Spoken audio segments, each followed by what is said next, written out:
A2's Farmall 51 here. This is part 2 of the 1941 Farmall M Rhodes Family Tractor video series. Here in our previous video, we gave a story of how the tractor was lost. Managed to buy it back, bring it back into the family. The serial number on this tractor is 39389. This puts it at mid of 1941. So this is your pretty much basic M.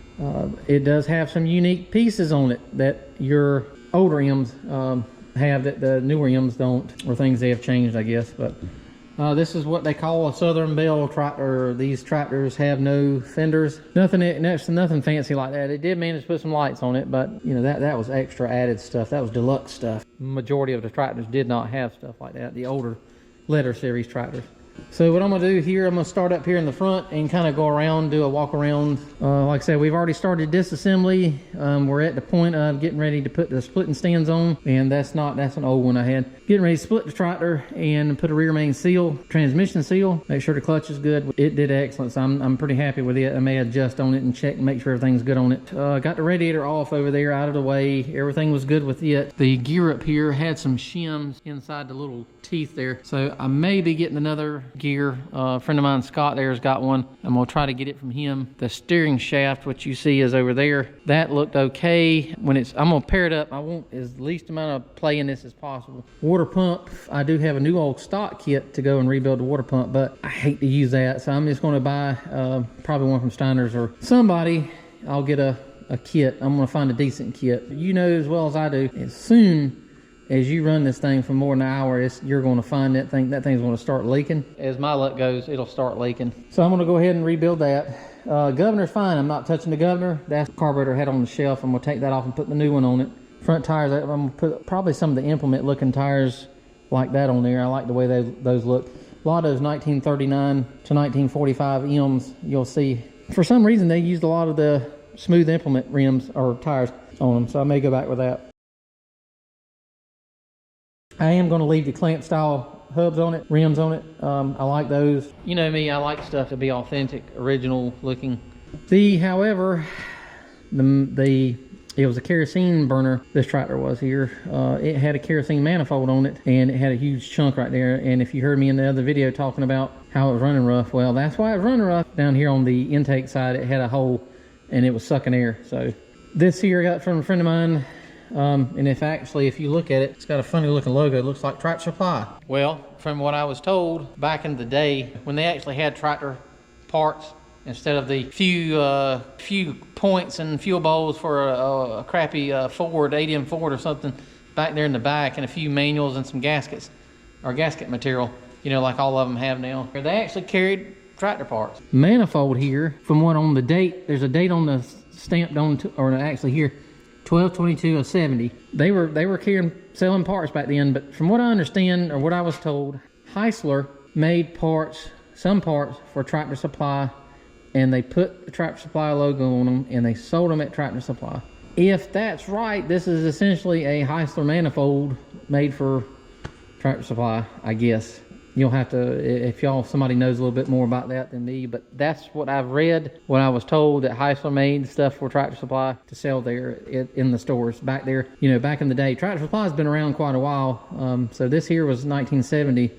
You cannot get a kerosene burner manifold anymore unless it comes off of a tractor, or you find a new old stock one, or the tractor is still in good shape. That's going to be near impossible. And since it's going to be under the hood, you know, no huge loss on that one, I guess. I hate it. I can't find a kerosene manifold for it, but if anybody's got a new old stock one, let me know. It's just, you know, if you find one, it's already going to be rotted out anyway, and plus the heat, the chamber in there and all that's going to be. I have adjusted the valves on it when we got it running. Like I say, it runs excellent, and you'll see in the video.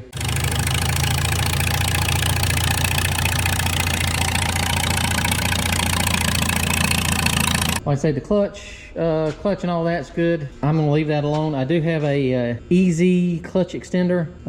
It's a little extension piece on here for the clutch rod that helps. This here's the fuel tank on it. Excellent clean inside. There's the hood for it. I mean the grill for it. All the ribs are in great shape. No dings, dents, nothing whatsoever. Other than right there, you can see those holes right there. And everybody tells me it was the holes up here for the bolts up here where it's set on that. but it doesn't line up with those. So I'm not sure what done that. So anyway, that's going to be, I think, an easy repair. The hood there, everything's good on the hood. You can see it still has the heat shields on the inside there. No dings, dents. I'm going to get all that cleaned up, and then I'll take my time and do a good job on painting this. I want this to be, you know, your sheet metal is what really shows the tractor. The pump works excellent. It does not leak. I'm going to drop the pump out, clean it up. I may replace the seal in it. Check and see. I probably am going to replace the seal in it just to make sure it doesn't leak anymore. I'm going to probably take these out here. Well, one on the other side there. I'm just going to have one. I may run a wet line out the back, even though it won't ever be used, but in case we do, we'll have one. Belt pulley and all that works. I'm going to put that back on. I do have a belt pulley for it. I've got to take that off before I can remove the top plate. As you see, I've broke loose. It's ready to take off when we're ready to do that. But like I say, the first thing I want to do is split this tractor, get those seals in it, and get the hard part done first, and then we can go doing the easy stuff where you can sit on the chair and roll around. And I got to replace some of the seals here in the brakes. Those are pretty bad. I'm documenting everything, putting all my bolts in bags so I know where everything goes. The tires here, these here will be changed out. Somebody can use them.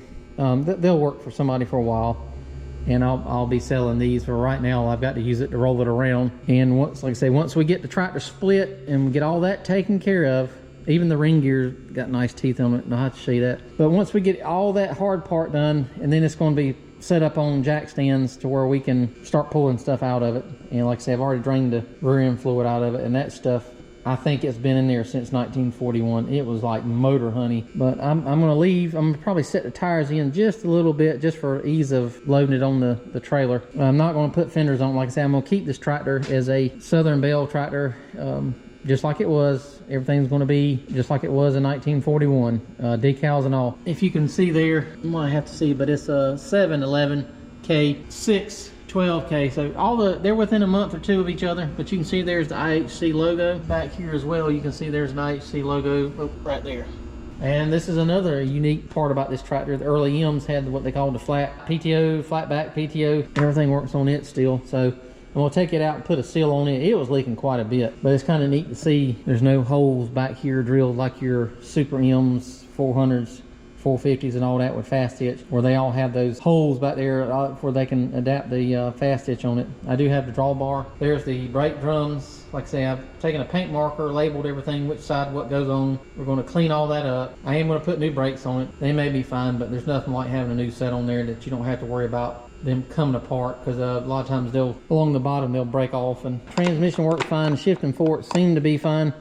We'll see how they are, how worn they are when we get into it and we get this top plate off. All the bolts broke loose pretty good, except 1, 2, and 3 there, in which finally they broke loose. So I was worried about breaking bolts off in there, but I'm just gonna put a drawbar back on it on here. And if anything, it may pull the wagon over there in a parade or something, but it'll just be a parade tractor. Hubs are all good. I'm tickled with that. The rims are in good shape. Don't have to worry about those. This side here was really leaking on the brake. They didn't appear to have gotten hot at any time. You can see sometimes when the drums here, you can see sometimes when they'll be discolored or cracked or something from getting overheated. Like I said, I've got a lot of my parts. There's the pedals. There's the kerosene tank, which was in good shape. That's all going back on it. I don't have any shutters. If I find a set, or if anybody's got a set of shutters for Farmall M, shoot me a message. Like I say, you can go on Facebook and message the page, and I can get your message that way. The PTO, the early M's, and I don't know, I can't remember when they changed them, what year they changed them to the ones that extend out a little bit more, and I'll show you a picture of those. Those PTOs were the next style, I guess. And I don't know why they went away from these, what problems they had, but I'm sure there was a reason in behind it. Like I say, we've stripped all the stuff off the top plate. There's the seat frame. It's got that old style J, what I call like a J seat frame to it, which is, a lot of times those springs are broken, or they're so stiff they give no support whatsoever. This one does. So I'm gonna leave it. I've got a original seat for this that's gonna go back on here. Problem that I'm running in with the seat is that style of seat It's a flip up seat. And y'all know about M's, that flip up style seat. The only thing that I see color they come in is that old red and white, or the silver, I believe it is. Silver would have been correct later on. Earlier they started with the black fabric on the seat. Andrew Dawson, he's just got into the seat reconditioning business, I guess. He's going to take this seat and see if he can cover it in a black fabric, just like the originals would have been. I want it to look right for the time frame that it was made. All that's off. As you can see, this has got the large canister oil filter on it, and I'm getting an oil filter for that. I believe I was told that these are leftovers, F20s, F30s. That's what I was told. I noticed a lot of early M's have it, and then you'll see one with the big, tall, skinnier filter on it, and then you'll see them with the shorter filter. I'm gonna leave this like it is. I like that. That's kind of a unique feature for these early M's. Distributed and all, I'll rebuild it. I may or may not put electronic ignition in it. So, but this is part 2 walk around video. I did manage to snag up this. I am gonna put this on there. This is the M&W friction throttle, but it's going to be trimmed out into the McCormick Deering Farmall decals. And the M, that's the other part on here, the M that will go on the hood about right in here. It's not the typical box M that you see, and I'll show you a picture of what the regular M decal looks like. This is the M style of M that I'm going to put on here. I'm going to have get my graphic person there, Big Dog Graphics there, and I'm going to try to get him to recreate that M, and it looks like a W. And I almost wonder if they took the W, the same W that on like W9, W6 and all those, turned it up or turned it down, use that, because that M always is fanned out at the bottom in a way, and I'll put some pictures of that. I thought it was kind of unique. And all the archive photographs that I've seen that are dated for 1941 shows that particular style M on there. After that, they all go to the box M. And I've seen some 39s and 40s with the box M. Not many, but most all the 39 through 41 pictures that I've seen, what looks like a W turned upside down as an M. I don't know. That's what I'm going to go with. It'll be unique. It'll be conversation piece. The only other thing that I'm going to do with this track, I want to paint it green, I think. No, just kidding. Would have been the IH50 red, I believe it is. And make sure my research is right on that. Napa still has the DuPont number, and there's a couple other companies that still have the PPG, I think, still has that IH50 red, which is a darker red. 80 somewhere right in there, I think it was. They went to the current 2150 red. In the certain lights, it almost looks like an orangier red or a lighter red. Those are my plans. This is where we're at. And since this was a family tractor, like I say, this is going to be one that's kept. So we're going to take our time, make a year-long restoration of it. I've got certain goals set by the month. Well, in January, I have to get this thing split and the seals put in it.